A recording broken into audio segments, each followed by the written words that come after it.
welcome to the middle section. Welcome back to the November edition of Conversations. And I'm so pleased that we have two guests at this session. First of all, Mrs. Annette Turner. Annette, thank you for your presence here. And Deacon James Turner, thank you both for your presence. Before we get talking, I want to say something about a little bit of your biography, because for 30 years, I want to tell our viewing audience, you have been not only known within the Archdiocese, but really nationally as leaders of the African American Catholic movements in many, many ways. I wanted to read a little bit about your background for the audience. First of all, Annette, you were appointed by Archbishop Kelly as the first director of the office. At that time, it was called the Office of Black Catholic Ministry, and continue now in your present title as the Director of the Office of Multicultural Ministries.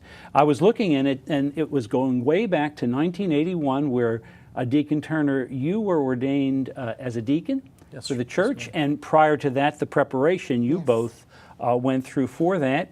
And I know that since 1994, you have been the administrator at St. Martin de Porres Church, and since 2007, St. Augustine's Church. I noticed that, Annette, you were honored this summer as actually receiving from the National Black Catholic Conference the first Servant of Christ Award. Yes. And so congratulations to both of you. I know that you managed to be members of both parishes, both St. Martin of the Porres and St. Augustine's. You have 2 children and 4 grandchildren, and boy, we're happy that you're here. Thank you for being here. Thank you for having us. Now let's get right into the matters at hand.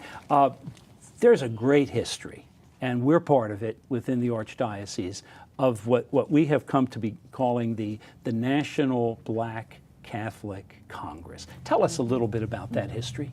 Okay. Well, Archbishop Kurtz, our history tells us that Black Catholics were the very first to hold a national lay Catholic Congress. And that Congress took place in Washington, D.C., and of course, Daniel Rudd, 1889. Formed the first Black Catholic Congress, and he convened Black Catholics from across the United States. And again, the focus of that Congress was to really take a look at issues facing Black Catholics across the United States, issues such as evangelization, spirituality, education, things of that nature. Now, Daniel Rudd was born in Bardstown. Born in Bardstown, Kentucky. His parents were slaves on the Rudd estate, and from there, Daniel Rudd, after the war, formed a newspaper, and then convened Black Catholics from across the United States with the first Black Catholic Congress in Washington, D.C. Wow. So well over 100 years, and as you said, it's one of the first, if not the first, national gathering. So that's historic in many, many ways. Yes. Yeah. Now, I know you participated up in Indianapolis this summer, and also this month is especially important because November, am I correct, is the month for African American Catholic history. Yes. Tell us a little bit about the month and also about the priorities that are yours. Well, actually, what's really unique about the month is that it came about because of the many celebrations that occurred that are Catholic. And after the Congress in '87, it became almost like a windstorm that swept across the country that called for a great celebration, and November is that month that we do it. We're going to be celebrating in Lebanon, Kentucky at St. Augustine on the 18th of November, and I'm really, really excited about that at 4 p.m. So it'll be right before Thanksgiving. Right before, and what's really great is that what we're doing is implementing the priorities, which for me, as I look over things, it's very much the same priorities that they started out with, they meaning Daniel Rudd and all of his followers started out with. We've kept those priorities just on the front burner. It's just that we're looking at them differently. But what's really great about them is that they actually reflect the priorities of our archdiocese, such as evangelization, Catholic social teachings, leadership development, education, family, and worship. And so the priorities on the national level, for us, are our local priorities. It's just how we are implementing them. Wow. You know, I remember in June, we all were a part, you invited me to be part of that, what I would call that pre-convention. Yes. And I was so impressed. I mean, we're talking about, I think there were 70 of the delegates who were there, and boy, were they alive and raring to go.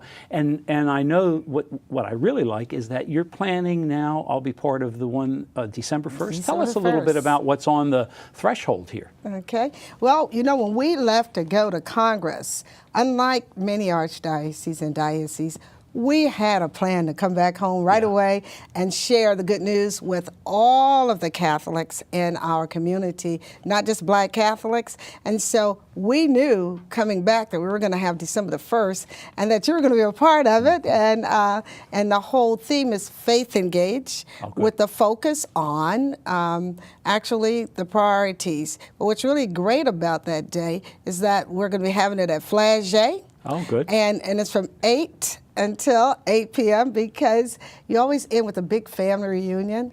And it's going to be a day of renewal, a day of enrichment, and a day of challenging, which is good because it's going to challenge us to really live our faith. Wow. Yeah. Wow. You know, that is so good. I'm going to go back a little earlier in the year. I remember when you had the banquet. And of course, I'm especially impressed by the way in which our young people are honored. Yes. And I think from virtually parishes in virtually throughout the Archdiocese in which there's a leadership and a predominance of African Americans who are Catholic and are living their faith.